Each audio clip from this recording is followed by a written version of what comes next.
4 persuni jinħelsu minn akkużi brabta ma' każ li jmur lura fl-2013 li ma' inċident ħalla l-raġel mejjet u tifla mweġġa. Hawn ir-raġel u t-tifla li kellha 11-il sena kienu qed jattendu tellieqa ta' żwiemel żgħar meta wieħed miż-żwiemel tefal min kienet jirkbu l-isfel u baqa' jiġri lejn iż-żewġ vittmi.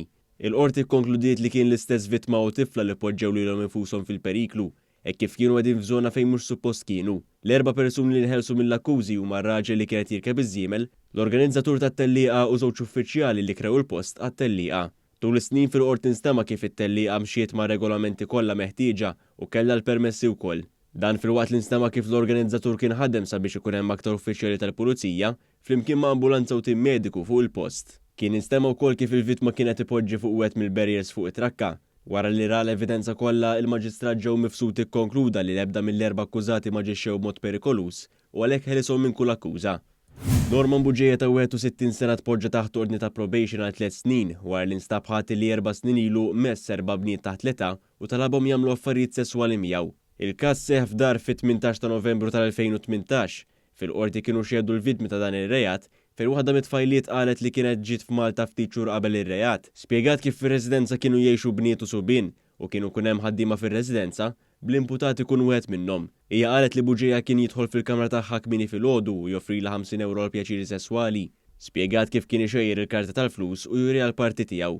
Vittma oħra qalet li kien offrilha 20 euro biex ikollha x'taqsam miegħu u oħra qalet li kienet semat li joffra l-flus lil tifla l-pjaċiri sesswali u rija l-parti tiegħu. Huwa nstab ħati għal dawn l-akkużi u ġiordat ukoll ħallas multa ta' 8,000 euro. Melvin Tewma li ammetta li kien l-intermedjarju fil-każ tal-qtil ta' Defni Caruana Galizia irrifjuta li jexed quddiem il-qorti f'kawża separata dwar post tax-xogħol li allegatament ingħata mal-gvern.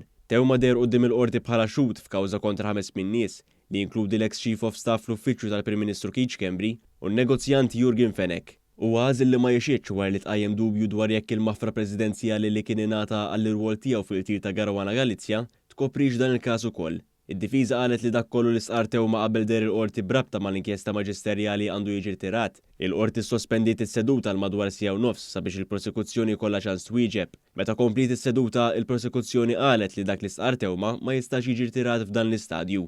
Il-maġistrat iddiferit il-każ għal 11 ta' Ottubru meta se tiddeċiedi jekk tneħħix ix-xhieda ta' Tewma mill-każ.